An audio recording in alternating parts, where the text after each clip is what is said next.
Hello, welcome to the webinar. This is Arvind Goel, Chairman of IVAMA Association.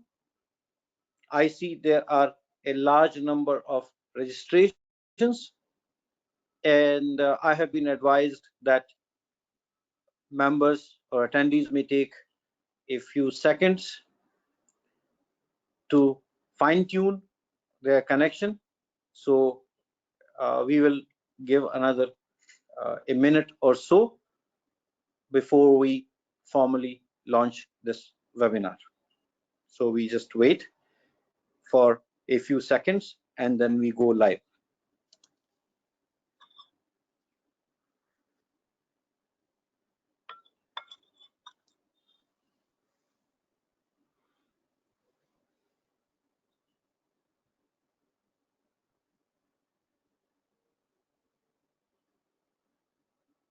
So those who are logging in now, please wait for a few seconds or maybe half a minute or so, and then we will start the webinar. All of us want to learn a lot in this webinar, and we would like to make the most use of this time. So we should be starting very shortly. Just have a little bit of patience and then we'll be live.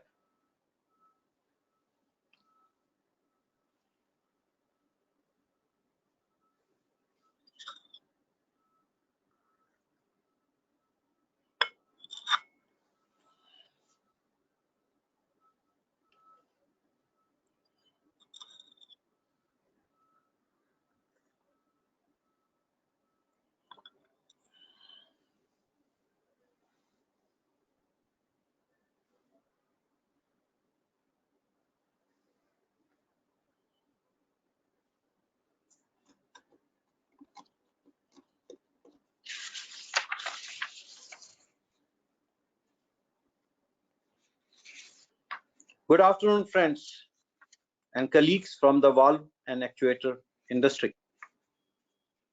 This is Arvind Goel. You don't see me, that's why I'm introducing myself.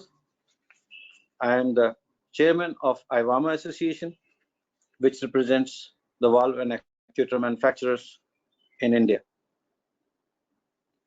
This is the second webinar which is being arranged by our association, and this webinar is being arranged because in our board meeting and after that in the open discussion with all the founding members, there was a specific request that there should be a webinar on the subject of contractual obligations and force majeure clause.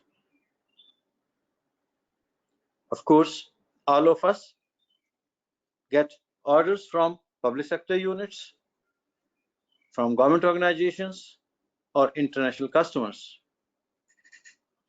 and all these orders and contracts invariably will have a force majeure clause in fine print. But I don't think that many of us have really gone through that clause, or certainly not in depth. But today, when we face an unusual situation of pandemic, all of us are going back to these orders and trying to see what kind of clause is there. Can our customer cancel the order without any recourse to us, or can they just defer the supplies, or can we make use of force majeure clause to get back to customer and tell them that you cannot charge LD or liquidated damages on the supplies which were delayed on account of various factors affecting the supply chain and lockdown. So this becomes very important for us, and then we try to see that how we go about. My friend Sumit Sharma of Indo-German Chamber of Commerce then strongly recommended ASA and Associates for organizing this and connected me with Kim Kalako, and thanks to their efforts, today we have this webinar arranged. We have an eminent panel of specialists who would share their advice with us. But let me caution here that force majeure clauses can be different in different contracts, and what is being talked today will not necessarily be applicable to all the contracts.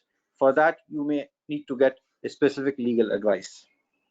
So to introduce the speakers, we have Mr. Himanshu Srivastava, who is from ASN Associates, which is a 30-year-old accounting and consulting firm with over 700 professionals, which are spread over 8 offices in India.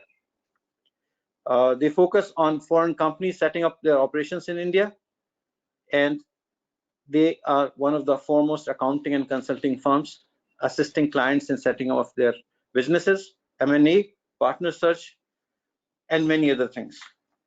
Mr. Himanshu Srivastava heads the business advisory services vertical of ASN Associates and leads the Japan desk. His responsibilities include end-to-end business strategy and project management directed at facilitating foreign investments in India and assisting foreign companies to set up and operate in India. The legal advice will come from DSK Legal, which is a firm which was set up in 2001.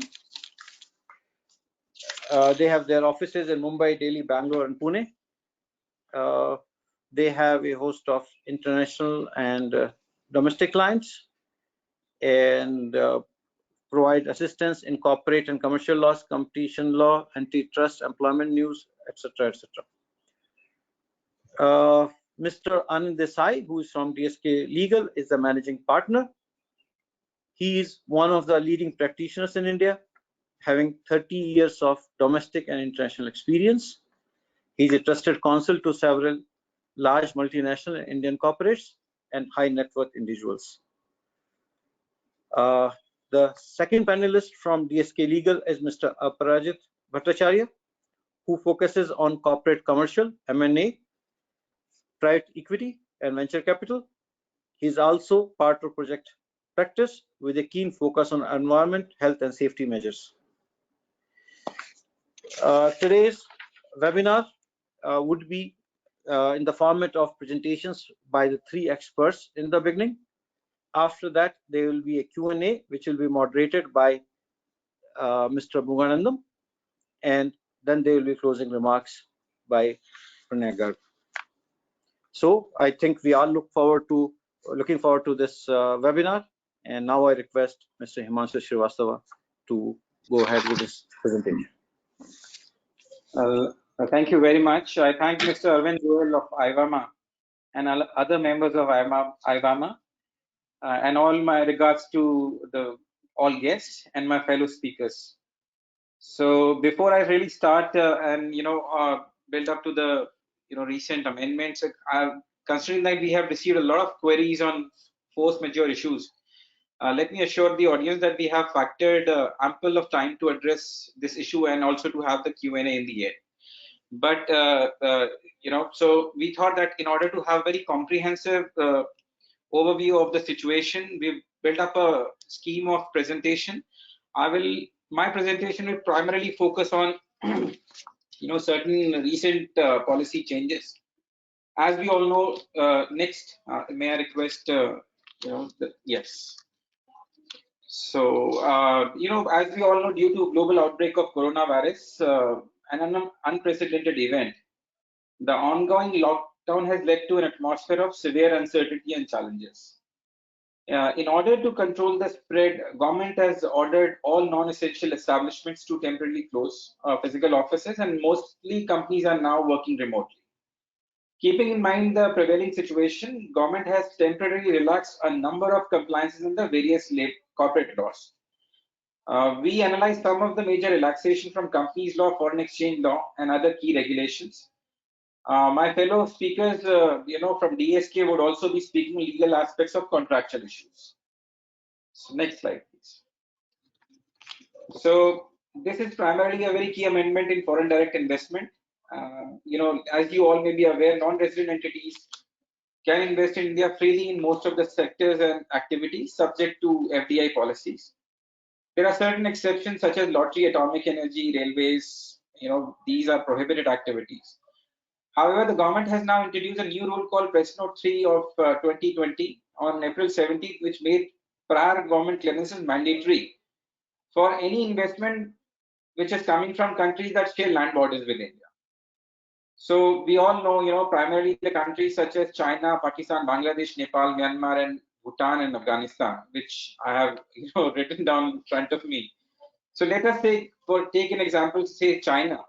So if any entity is based out of China or beneficial owner of such investment into India is situated, say, in China or is citizen of China, such entity can invest in India only after prior approval from India henceforth. To explain in more simple words, if the parent company outside India, say, is based in Netherlands, has a subsidiary or a joint venture in India, and such parent company Netherlands receives any investment from either an entity based in China or from a Chinese citizen, such transaction would amount to an indirect investment in India, and hence by virtue of this press note will require an approval from Government of India. So it's very pertinent to note here that as to what constitutes beneficial ownership has not been defined, and hence I think much of the pain is because of that. So I believe that it will be applicable to all multi-layered transaction as well. If there is any Chinese investment at any level, therefore FDI in unlisted securities which are outside the purview of foreign portfolio investments regulation, in my view, will also get impacted with this notification, especially on investment from China, and hence such investor would also need prior approval before they make any investment. So I believe government would surely scrutinize such cases in detail, and we are reading it in media every day. However, it's not clear how and how much time it would take, but it would be advisable. My view is that if the government puts in place an efficient approval mechanism, which would help bring certainty for investments. Also, the government should come out with some clarification regarding the beneficial ownership norms, and if possible, some relaxation in new manufacturing sector, new investments under the Make in India policy. Next. The next two slides, please. Next one, I've covered it. Next. Yeah. The next two slides are primarily on relaxation in board meetings and shareholder meetings. I'll just quickly cover it. As you all may be knowing it, that a company is required to hold 4 board meetings every financial year with a gap of not more than 120 days between 2 consecutive board meetings. And there are restrictions on certain agenda items which cannot be held through audiovisual means for board meetings. So the Ministry of Corporate Affairs has relaxed certain corporate compliances such as holding board meetings and has exempted physical presence of directors for approval of, amongst many other things, even annual financial statement or board report, etc. also. So consequently, such meetings can now be held through video conferencing. For the quarter ended June 30th, whatever was scheduled can be now held through board meetings. Similarly, go to next slide, please. Similarly, all companies are required to hold their annual general meetings within 6 months, as we all know. So the companies whose financial year ended on December 31st, 2019 has been relaxed to hold their board meeting by September 30th, as well as all other companies have now been permitted to hold their annual general meetings through audiovisual means. Minded, it was not allowed to hold the AGM through audiovisual means. Therefore, due to ongoing lockdown, the ministry has permitted annual general meetings as well as extraordinary general meetings to be conducted through video conferencing or any other audiovisual mode. I believe this would really facilitate a lot of subsidiaries of foreign companies, as I know a lot of participants, have such a issue, may have such an issue. Next slide, please. Then I'm really going to be talking, key amendment in insolvency and bankruptcy code. Briefly, it's written there, but before this amendment, the section 4 of IBC, Insolvency Bankruptcy Code, stated that eligibility to file any application under the code was a minimum default of rupees 100,000, implying in case the company defaults in repayment of any debt on account of supply of material or service, the creditor with as low as rupees 100,000 or US dollar 1,300 could sue the company, leading to either repayment or takeover or even liquidation of the company sometimes. So the threshold led to a deluge of application and wasted a lot of time of the authorities, as well as a lot of operational creditors tried to extract, avenge their delays in payment, and this led to a very disproportionate power in hands of creditors. So therefore, the government has now raised the minimum default threshold to its maximum capacity, which is rupees 1 crore or 10 million rupee. So I believe the motive behind this change was primarily to provide the relief to industry, which would otherwise face deep financial difficulties in meeting the obligation during this crisis. And second, also to safeguard the interests of medium, small, micro enterprises sector. So yesterday, the Prime Minister spoke about making India self-reliant and announced an Atmanirbhar economic package with focuses on land, liquidity, labor, and law. So after this webinar, I would encourage you all to watch the Finance Minister Nirmala Sitharaman sharing details of how and what this 20 lakh crore economic stimulus package would really mean. Next slide, please. The Ministry of Commerce and Industries also, in view of this COVID-19, has decided to continue reliefs under various export promotion scheme by granting extension of the existing foreign trade policy by another 1 year, that is until up to 31st March 2021, and all the benefits which are enumerated on the slide, such as various export promotion scheme or validity period of certificates or filing due dates of filing various applications or reports in return have been extended accordingly. Next slide. So prominently, amongst these 4 regulations, which you all probably, are maybe aware, I would say that first 2, which is additional time frame of 6 months, which has been granted to newly incorporated companies to file declaration of commencement of business in existing period of 6 months, is a welcome change. We are handling a lot of new setups, so it's a breather to us as well as to our client. And also the for the financial year 1920, I believe a lot of expatriates who were staying in India and had to leave because of this COVID outbreak. Non-compliance of minimum residency in India for a period of 180 days would now probably would get not be treated as a non-compliant. So this is a welcome change, and then of course there are certain relaxation, as you can all see. Next. Corporate social responsibility. So the Ministry of Corporate Affairs has also clarified that spending of CSR fund for COVID-19 and making contribution to PM CARES fund is an eligible CSR activity. The CSR fund may be spent for various activities related to COVID-19, such as related to promotion of healthcare, including preventive healthcare, sanitation, and disaster management. While my fellow speaker would deliberate in detail, in my view, payment of salary wages to employees and workers in normal circumstances is a contractual and statutory obligation of the company. Similarly, payment of wages to temporary or casual or even daily wage worker during the lockdown is part of contractual or moral or humanitarian obligation, and hence is applicable to all companies irrespective of whether they have any legal obligation to do CSR. Therefore, payment of salary wages to employees and workers or to temporary or casual or daily workers during the lockdown period shall not be counted towards CSR expenditure. However, if any ex gratia payment is made to temporary casual workers over and above the disbursement of wages specifically for the purpose of fighting COVID-19, the same shall be admissible towards CSR expenditure as a one-time exception. So the management of the company must has to make a declaration, which is a certification by statutory auditor, has to be certified by them, stating that the payment is in nature of ex gratia. So this is primarily to take care of blue-collar worker during these difficult times. I'm sure everyone is doing it. So next slide, please. There are certain specialized, lending institutions such as NABARD, National Housing Board, or SIDBI, who've been provided a liquidity facility of 50,000 crore INR, 500 billion, huge amount, to enable lending to SME and housing sector. These institutions play an important role to meet long-term funding requirements of, let's say, rural sector, agriculture, small industries, housing finance, microfinance. So the tightening of financial condition because of this ongoing situation had made it very difficult for these institutions to raise resources from the market. Therefore, now the banks have, been facilitating lending in these sector. Further, banks have also allowed moratorium on existing loan as well as interest on loans also been deferred by 3 months.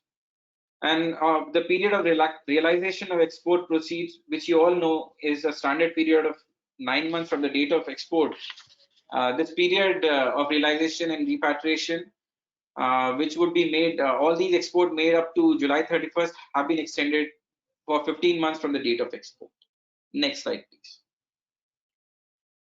Also, briefly to mention here, we will see more in the at 4 p.m. when Finance Minister makes some announcement. But to help support the efforts and to address the COVID-19 emergencies, Small Industry Development Bank of India is supporting micro, small, medium enterprises which are manufacturing product or providing services related to fighting the coronavirus with various schemes, such as the SAFE scheme, which you see on the slide, or SAFE Plus scheme and SMILE scheme. Under these schemes, loans are being extended at very low interest rate, say 5%, and at very short turnaround time of 48 hours. So specifically, SEDBI has also floated another finance scheme for healthcare sector called SMILE, under which medium and long-term loans are very attractive rates shall be provided for financing healthcare sector, which includes hospital, nursing home, clinics, etc. for their requirement, related to fighting coronavirus and creating necessary infrastructure. So with this, I think I've summarized some key amendments. Now I would pass on the baton to a very experienced speaker, Mr. Anand Desai. He's a very senior lawyer, and I would request Mr. Anand to take over from here. Over to you, Anand. Thank you, and thank you for this opportunity.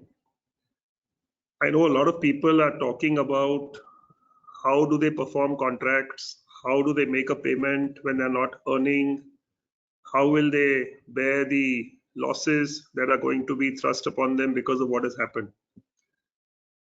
So I'm just going to give an outline very broadly. I'll try and cover the questions which I've received within this outline itself.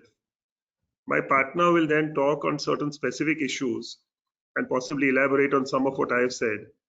And then we are happy to look at other questions if you have them. Number one, I talk about Section 56 of the Contract Act, which is bandied around as an alternative for force majeure. It is not an alternative, first. It is a situation where a contract is entered into which it is impossible to perform at the time it is entered into, or becomes impossible to perform. Now, when we say impossible to perform, merely because prices of goods have changed and therefore you are selling at a loss, does not make it impossible. If, however, the entire situation has changed, let me give an example. You are making parts for an automobile that does not have the latest standards required by the government at a point of time. Yet orders have been placed upon you. The buyer may say, look, it is now impossible for me to buy these, I cannot use these anymore, as an example. It's a narrow one, whether it'll survive a test in court remains to be seen. But what is called economic or price impossibility is not considered impossibility. It has to be something more than that. And yet it need not be an absolute prohibition or absolute impossibility. So like the example I gave, there could be others as well. So if I'm supposed to be delivering goods into a country to which India goes to war, for example, and the government says, sorry, all movement of goods between these two countries has stopped. And I have a 3-month or 10-month window within which I have to deliver, failing which there's no need for those goods. Either it's a perishable or the purpose is going to be achieved by that time. Those are situations of impossibility that flow from the statute itself. And there is case law on this as to what amounts to impossibility. The next is force majeure. Force majeure is a contractual term. Force majeure does not find place in any statute in India. So it is not a statutory remedy like impossibility or frustration, which we discussed just now. It is purely a result of what has been negotiated between contracting parties and contained specifically in words in a manner that can be understood, in a manner that expresses the intention of the two parties or more parties to a contract. It has to therefore be read as a contractual term. It is not a general term that can be raised and used between two parties. We have to look at each specific contract and see what the parties have agreed. Now, I do realize that most contracting parties in themselves do not spend much time reading these clauses: force majeure, notices, jurisdiction, arbitration. These are considered to be clauses generally that lawyers are supposed to be experienced at, equipped to put in, and therefore they normally put them in. And it is quite common for clients not even to read these. That's a fact. What they read are the key terms of the bargain or the commercial understanding that they have arrived at. So they ensure the price is right, the goods are properly described, delivery time is properly described, etc. Delays, interest, all that they normally do look at. These are clauses they don't look at, unfortunately, and I suspect now they will look at them more carefully, having been through this experience. The contract, therefore, when we actually look at it, may have specific exclusions, or it may be an inclusive contract or inclusive draft. So, for example, it can say the following acts will amount to force majeure: floods, epidemics, etc., etc., for example. In which case, whatever you're claiming is preventing you from performing your obligations under the contract has to fall squarely within that description.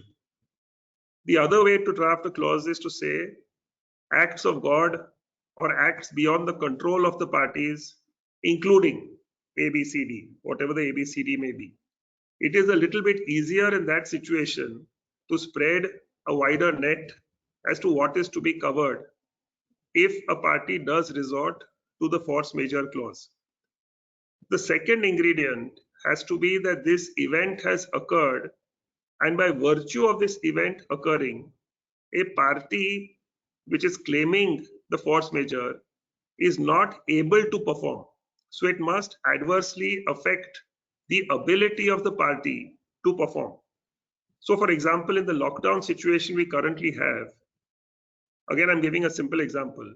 If you have agreed to manufacture and deliver a batch of products within 30 days, because of the lockdown, you are unable to procure raw material, you are unable to possibly start your factory, you are unable to pack the goods, you are unable to deliver the goods. So the entire sequence of events makes it either impossible or effectively impossible for a short period. Sorry, the one more thing I should mention in section 56 is the kind of impossibility we are talking about puts an end to the contract. So the contract stands avoided or terminated. It is not a temporary suspension. Force majeure, on the other hand, typically is a temporary suspension. We have often seen force majeure clauses used in situations where there are floods, where there are some riots preventing people entering into an area because of law and order situation, a shortage caused by some kind of government diktat or order. Those are typical cases we see force majeure. We've also seen force majeure, for example, where the clause says if there is union trouble, if there is unavailability of a raw material like a steel or cement for the housing industry. But like I said, it has to be clear, it can be specific, it can be inclusive, it must have an adverse effect on your ability of the party claiming force majeure to perform. Another factor to keep in mind is typically a force majeure clause is for a defined period. So it will typically say that you can claim force majeure for a period while the act or event which prevents you from performing subsists. And normally what you'll see is a further provision to say that if this continues, the force majeure condition continues or event continues beyond a certain period, and again that's a negotiated term, it may be 6 months, 9 months, 1 year. In that case, parties may terminate the contract. That is also something very typically seen in force majeure clauses, the way they are drafted. The next point is a party must actually claim that a force majeure event has occurred falling within the contract. Typically, a clause is providing for notice to be given. So when a party claims force majeure, he is obliged to give notice that this force majeure event under clause so and so has arisen. He is also typically required to give an indication as to how long he thinks it will continue. Obviously, it may continue longer or shorter, and that he is therefore not obliged to perform during this time. Now, one thing I must say, because a lot of people ask this question, that can force majeure also be a ground not to pay? Let me break this up into various components. A lot of people are asking today about rental premises, and my partner may speak a little more about this, but let me touch upon it. People say we are not able to access our office or our factory or our residence in some cases where people are outside the city, so why should I pay rent?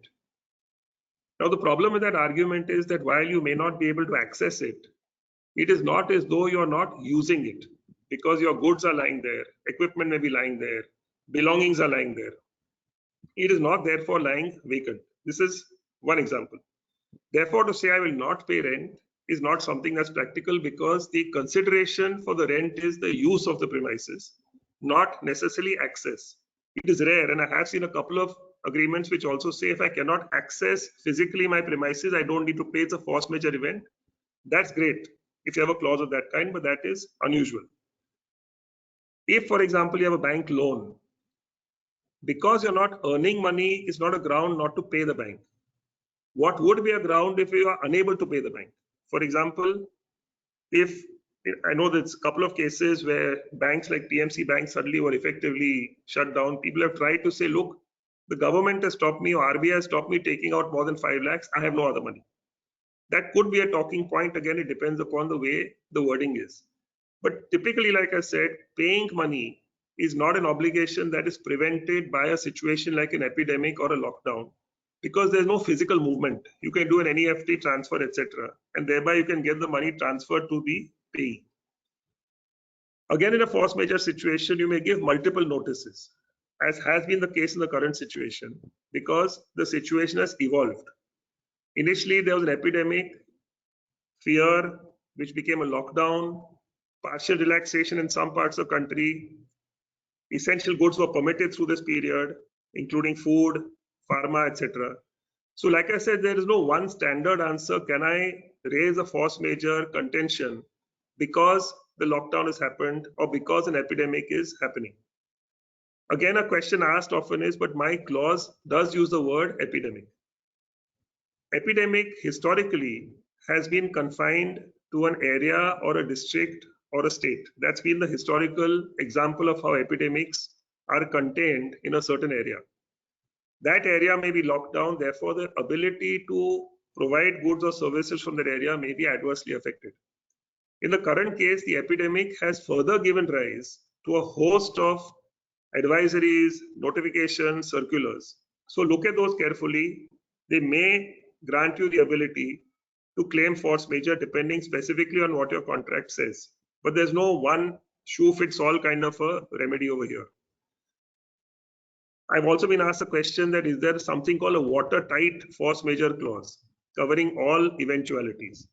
Well, number one, you can make it as wide as you want. It can be a descriptive clause, which helps a lot. But a lot of times what judges say when the matter does get tested in a court is, was this event something you had contemplated? And in fact, today we got a little news clip of an acquisition of a company where the lawyer for the selling company has been praised for actually having predicted when the pandemic started that this would not be a ground for the investor or the purchaser to exit from the contract. Therefore, the subsequent events that have happened are currently being viewed as a probability of not being able to exit, although of course valuations have fallen, etc., etc. Again, the notification letter must be in terms of the clause in the contract. If it is not, the counterparty may well say, I'm sorry, this does not fulfill the requirements of all that you had to put down in the letter. Let me give another example. It may not apply to your industry, but I'll give it as an example. Today, malls have been closed. There are shops and theaters and restaurants in the malls. Are they required to pay rent? By the same logic I applied earlier, as long as your goods are there, technically you can be made to pay rent.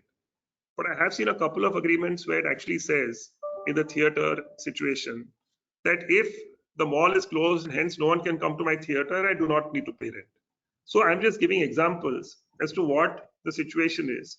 A mere lockdown order in itself, a mere declaration by WHO that there is a pandemic, or events of that nature in themselves are not enough. They must be read with the contract. Another question asked is, can I claim a price adjustment or a price reduction because of what is currently happening? Whether it's you or the buyer, can one party to a contract claim this? Very unlikely, unless again there's a specific provision.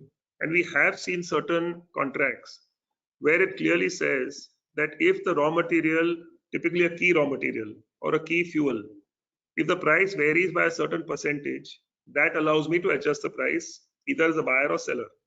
This typically happens in longer term contracts where there's a main ingredient which is typically of a high cost. It could be a fuel, like I said, it could be a raw material. Can you as a buyer cancel orders because in turn you are unable to sell? That's another question asked. Again, it depends on the contract. Very typically, a seller is going to say, look, you have ordered these goods from me because you are the one who wanted them. I don't really care what you do with them and don't do with them. And again, for example, currently we are faced with a situation where the real estate industry is saying that, look, we cannot construct. Buyers have gone. Therefore, on what basis do I pay my main suppliers of steel and cement, etc.? It's a good question. And again, it depends on the contract. There's no simple answer. I'm going to stop here and hand over to my partner. I've tried to cover the question that was sent to me and give a broad overview. And he'll take it further to specific situations which you may be facing or which may again shed light on some of what you are going through. Thank you. Thank you, Anand. Thank you, IVAMA and ASA for giving us this opportunity.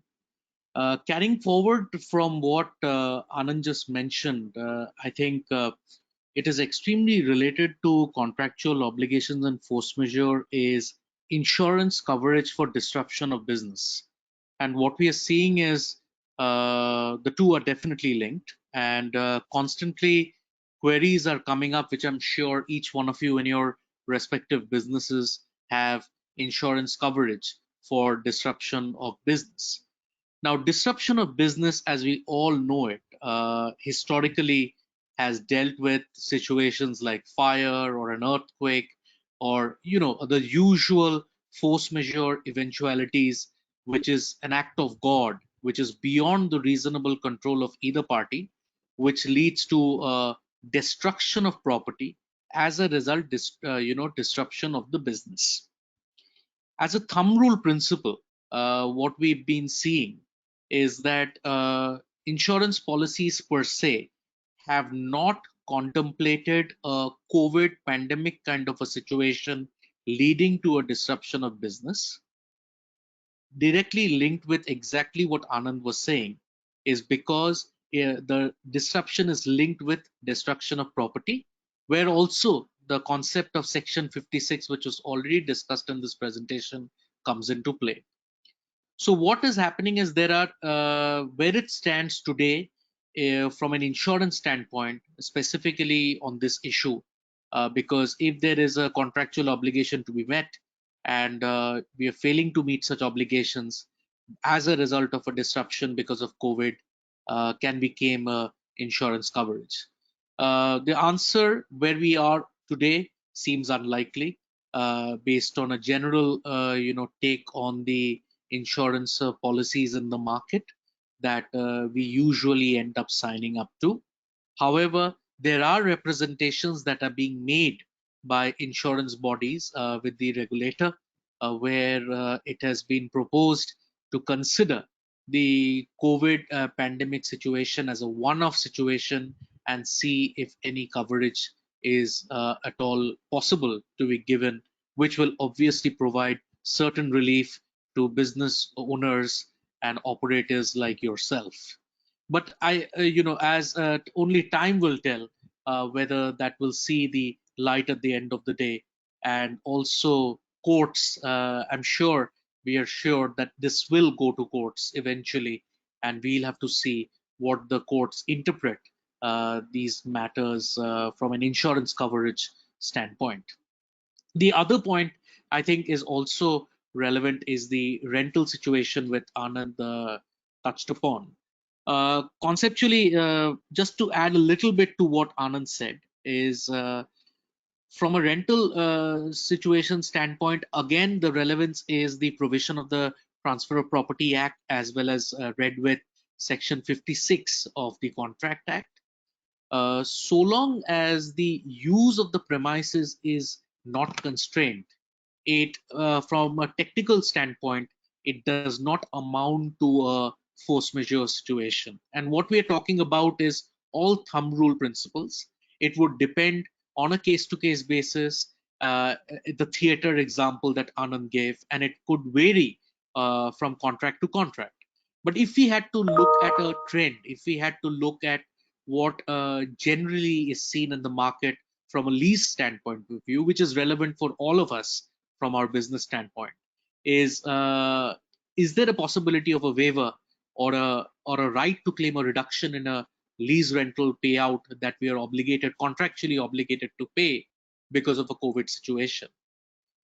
So that would, again, while it would depend case to case, but technically speaking, the concepts are again similar to destruction of property and actually becoming impossible to fulfill, which means and so you have to, if you have to relate to a force majeure, just think from where this is coming from.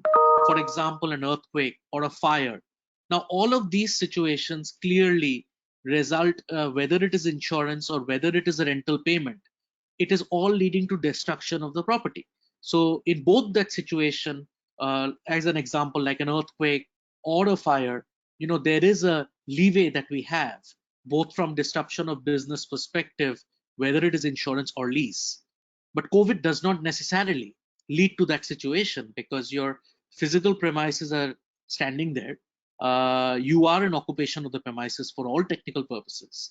And there is an embargo that we can't access it today, but it is temporary. And, as we are all foreseeing what we heard PM Modi speak last night, and it is anticipated that lockdown 4.0 restrictions would be more relaxed than where we are today, which will be announced prior to the 18th, is what he said. So I think in a nutshell, carrying forward on these points, primarily insurance as well as the rental aspect, it is connected with the terms of the contract, but we've tried to broadly give you a flavor on the general thumb rule principles around these concepts from a business and a contractual obligation and a force majeure standpoint. Anand, would you like to add anything further on this point? Yeah, so I was just going to run through 3 cases we've summarized. And also you must keep in mind, when a case is filed in the court, first it comes up for urgent orders or admission and urgent orders, depending which court it's filed in. If it's dismissed there and then with reasons, that becomes a judgment of the court. If it's only an ad interim or urgent order, it is what is called a prima facie observation of the court, which may change at the next round of hearings or when the suit is heard. Keeping that in mind, we have just highlighted the way the courts have also interpreted some of these situations where they've been approached. And currently a lot of litigation is going on in the very few cases being heard in the courts because of the situation. So just 3, if you can see the slide, currently it's on a Supreme Court order which just came, where it says pretty much what I described a bit earlier. The only thing I would say in the last point, we could have put it a bit better, where the event has been contemplated in force majeure, Section 56 will not apply. If, however, the contract has come to an end effectively because it's impossible, it may still apply. You can change the slide, please. The Bombay High Court recently was approached on the ground that letters of credit which were issued in respect of certain obligation that had to be discharged should not be encashed. Now there also the court held something that may be relevant for questions you may have. Typically a bank guarantee or a letter of credit is an independent contract to your main supply or purchase contract. So keep that in mind, and that is what the court has said, that it's a separate contract in this case. They've also gone into force majeure, but the distinguishing factor is this one, that a letter of credit or a bank guarantee may not have a force majeure clause. It has to be read unto itself, and unless the conditions exist as per existing law as to why you cannot be asked to pay, that has to be honored. Can you change the slide, please? Now, Delhi High Court similarly has been approached. In that case, they did grant an ad interim injunction on bank guarantee. So I must tell you also that depending on the facts, there have been differing judgments, which is why I put this in. So again, it's not a one standard rule, bank guarantee means nothing can be done. In this case, the court gave an injunction for a short period, saying that the conditions that were required to grant an injunction did exist. So the intent of showing you this is not to confuse you more, because I understand that's a natural consequence of the way orders are being passed, but to demonstrate that every contract, clause, and situation needs to be examined individually and not as a general sweep of the brush. So while the basic principles we discussed just now will apply, you should look at your contracts and understand what remedies you may have, what remedies your buyers may have, what remedies your suppliers may have. Thank you.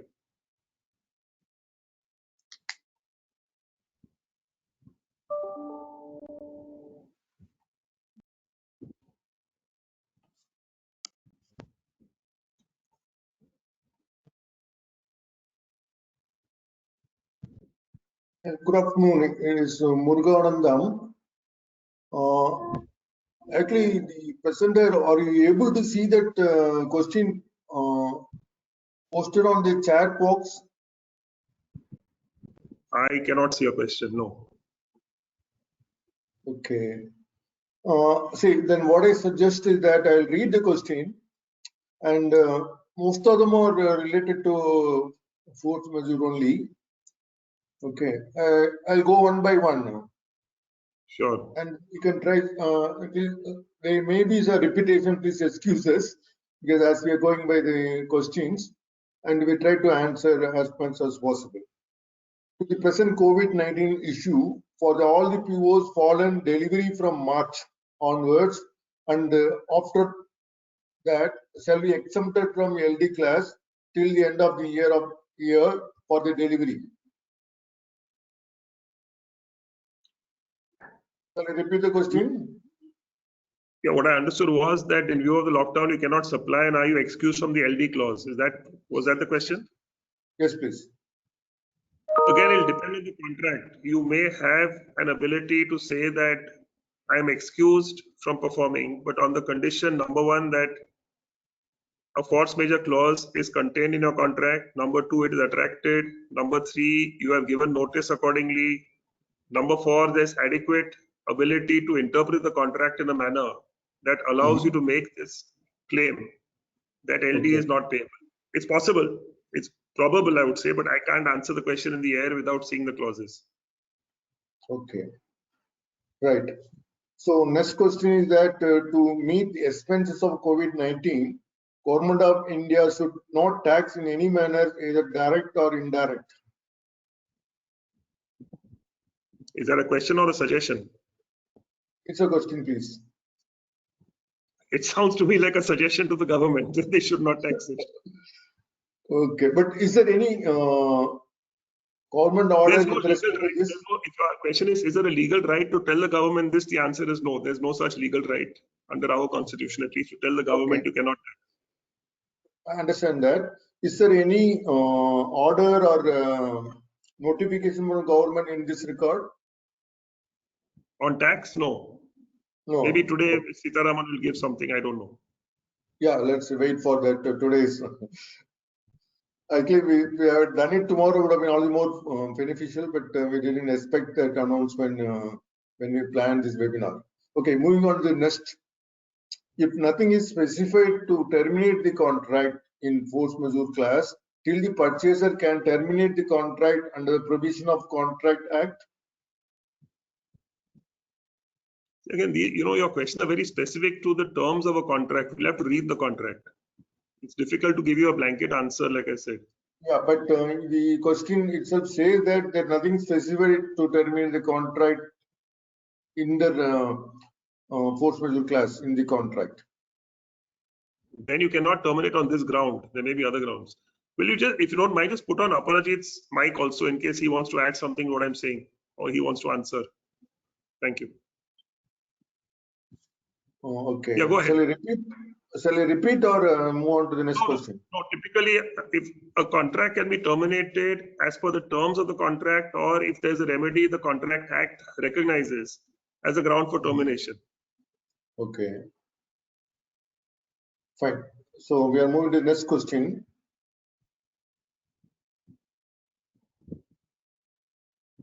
See, there are a lot of constraints due to supply chain.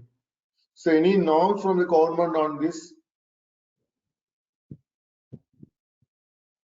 Aparajit, do you want to answer that? Yeah, so thank you, Anand. As of now, from a supply chain perspective, actually, part of the relaxation announcements through lockdown 1, 2, and 3, and now which we will hear as far as 4 is concerned, supply chain has been moving, and actually the government in its notifications, the MHA notifications under the Disaster Management Act clearly say that supply chain goods are freely allowed to move across the borders with the relevant passes. And initially, of course, it was restricted only to essential goods being manufactured, but subsequently, post the last round of relaxations, it's been allowed even for non-essentials, where you are allowed to recommence manufacturing depending on whether you are in an urban location or a rural location, and a percentage of the workforce. So to answer your question, apart from that, there has been no directive from the government on supply chain per se reaching the manufacturing facility or going out. Yeah, we understand your point, but on ground reality, both the things didn't happen. First of all, though the non-essential goods are also allowed to move, but in practically it didn't happen because the lack of transporters or drivers available. Second, right. Even the goods could not be manufactured in these supply chain companies because as such there was no laborers or they are not working.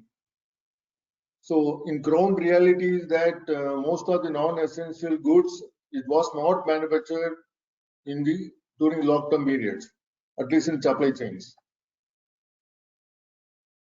Right. So in that process, so the Disaster Management Act as well as the MHA notifications actually ground reality. We do appreciate what you're saying, but from a legal perspective, if we have to respond, that's the relaxation that the government has provided. The government has also gone a step further and said that where you're facing issues, you can actually approach the local DM as well as the local authorities under the Disaster Management Act who've been appointed and raise the concerns. For example, some clients of ours who are in the Waluj district of Aurangabad have been facing similar issues on supply chain. Do acknowledge what you're saying. It's a practical reality. They have also been facing issues about workers because in a particular industry, there are skilled and semi-skilled and different kinds of workers which are required, and for their movement also, just on that particular example, movement from Aurangabad to Waluj has not been possible because the local district magistrate has actually said that while the MHA allows this, as we all know, what the MHA has also said is that the local authorities can actually make it even more stricter to contain the spread of COVID. So what they have done, they have said that you cannot, bring them from beyond 10-kilometer radius. Now that has posed a huge challenge for our clients in that district, as an example, in Maharashtra. So what we have advised and what we are doing, and perhaps again, no thumb rule principle, but it's a practical approach in that sense, is they have all approached the DM's office as well as the police authorities, filing exemption waiver applications, at least for a one-time movement. And so all that I'm saying is, while the law and the fine print is very clear, as you rightly said, we've all read it, but from a practical perspective, if we need any form of a relief from a government, the relevant authority is the district magistrate of that district where your factory manufacturing facility is located, to be approached on these issues. Okay, thank you very much. So moving on to the next question. We agree that force majeure is a contractual term, but does it contradict the principle of natural justice? Anand, would you like to take that? Yeah, there's no principle of natural justice in terms of a contractual term. Natural justice typically is the process by which a matter is heard by a court, meaning you are given a fair notice, you're given a fair hearing, things like that. One thing I do want to say, and I'm not sure it was mentioned earlier, I don't think I heard it. In terms, I think I did hear that a lot of your members supply to the government. Now the government, by an office memorandum of 19th February 2020, it's on the net, you can find it.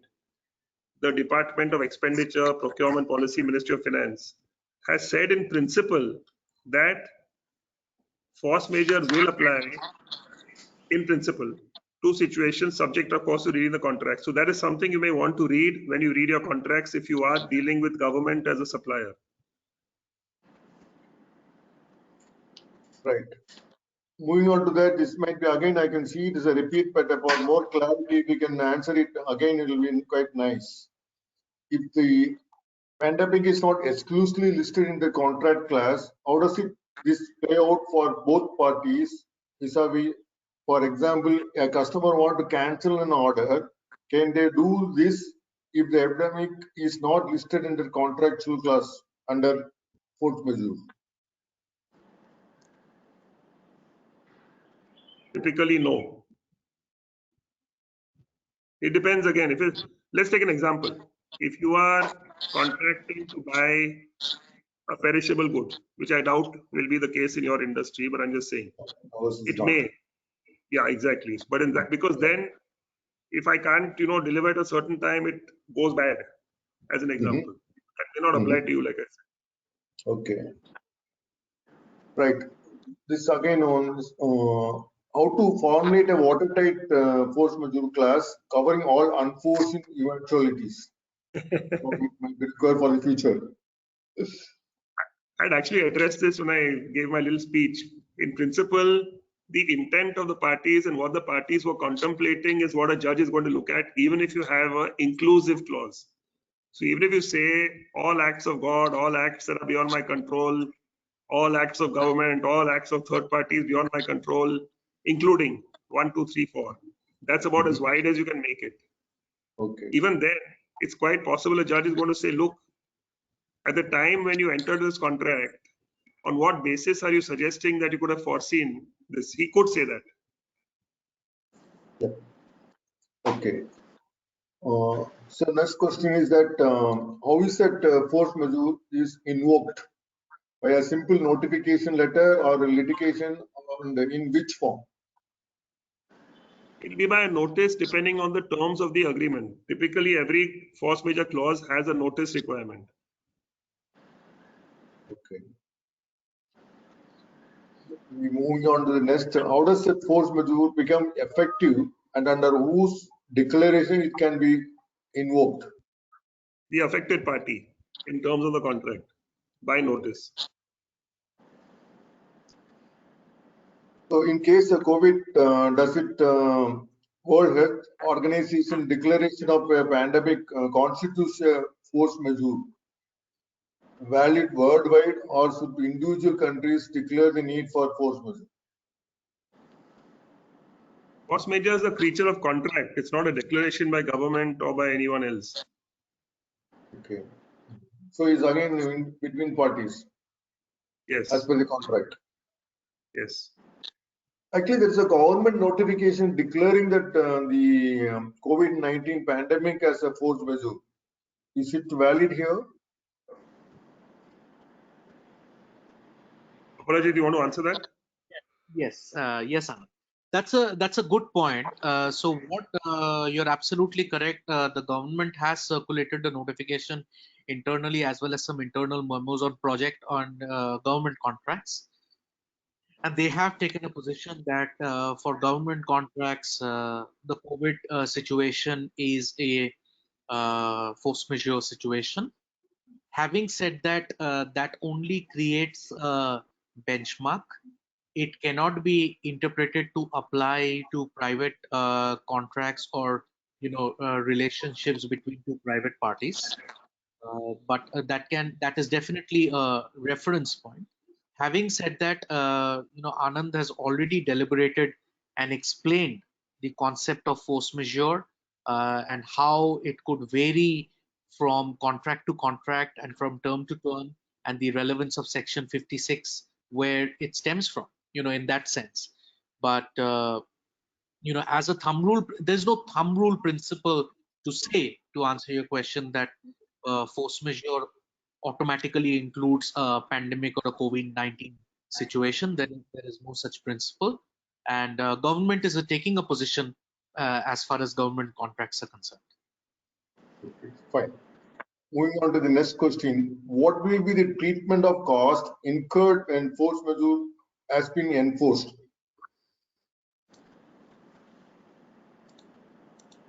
I'm sorry, I don't understand the question. Okay, I'll repeat. What will be the treatment of cost incurred when the force majeure has been enforced or invoked? So I think it's Anand. It's talking about the legal cost, the litigation cost, perhaps. I think more than that, could be the raw material already procured, which could not be supplied, which could be significant value of the contract. That again depends on what your contract says, because like I said, a financial adverse effect or a financial unviability also is not considered to be adequate to exit from a contract or not perform a contract.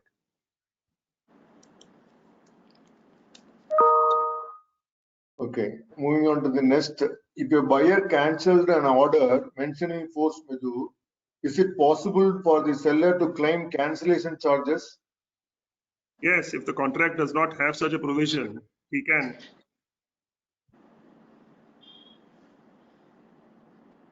So another is that MSME Act 2006 requires payment within 45 days. However, there is no relaxation given by the government.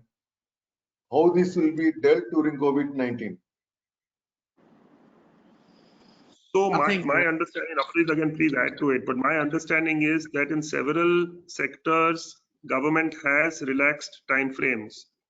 Himanshu covered some of them from a company compliance filing point of view. There are situations, in fact, one of my colleagues was just discussing with me, even Registration Act, under which, as you know, you have to register a document for purchase of property, etc., in 4 months. There is no relaxation. So what you are describing also, there's currently possibly no relaxation. I've not checked, but so the government will have to come up with something. So, for example, as you know, Supreme Court has passed a judgment saying that limitation in all cases of filings, which would otherwise get time barred, has been relaxed.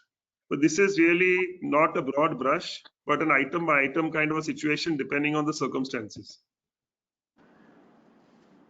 Okay, right. So with this, I'm coming to the end of the question I received through the chat box here. Okay, and I'm sure you already answered it. The two questionnaire we already sent to you. Okay. So yeah, I've answered. Yeah, with that, the question and answers doesn't come to an end. Thank you. I'm sorry we could not give a specific nature of the nature of the questions, which is rightly so, and the nature of the law on this is very contract specific. Yeah, I understand that now. I think everybody has realized that, but the unfortunate thing is that nobody would have foreseen this COVID-19 pandemic. I know. So they would not have coined the wording. Correct. Taking care of this. There's a big question now. How to overcome that, having not the contract time when it was formed, the COVID, nobody has imagined such a thing will happen. True. Okay. So how to overcome this now? Because most of them will be the seller will be affected party. True. That's it. Which we are the manufacturers are the affected party. So we are all the more want some way out of this. Okay. No, I think if I may just come in, this is Arvind Goel. It could be seen that the force measure will not allow a buyer to cancel the order, and if the seller wants to enforce this, the seller can enforce that. So that to that extent, it helps our industry. Okay. Great. So this is Pranay here, Pranay Garg. So I think that was a very interesting session. Thanks a lot to Himanshu Srivastav from ASA and Associates to throw light on the company law compliances, where yes, there has been some relief from the government to help us, take forward and maintain the compliance, which is there. And then thanks Anand and Aparajit from DSK to throw light on the force majeure clause and how the contracts are to be managed. It is interesting as we can see that, the force majeure clause has always been there in the contracts, but yes, in the last 2 months, it has been read so many times, which perhaps has never been read in the whole lifetime of the contract acts. And but yes, one important takeaway is that yes, the force majeure clause has to be seen in light of what is specifically written in the contract. There are aspects, as we understand, which can be different from contract to contract within the force majeure clause. So that is something which is a task for us as an industry to review at our end. Another important takeaway I see here is that force majeure is not applicable by default to the Indian contracts, and the Indian Contracts Act is to be referred, clause 56. So again, the contract in case of Indian transactions has to be seen in that light. And yes, nobody anticipated such things. So I'm sure the force majeure clauses are going to be redrafted as all of us go ahead into the new normal, which is so. With that, I think I'll thank everybody for their participation. Thank you to the panelists and to Kim to organize it, to support us, and all the attendees, where we got participation in large numbers.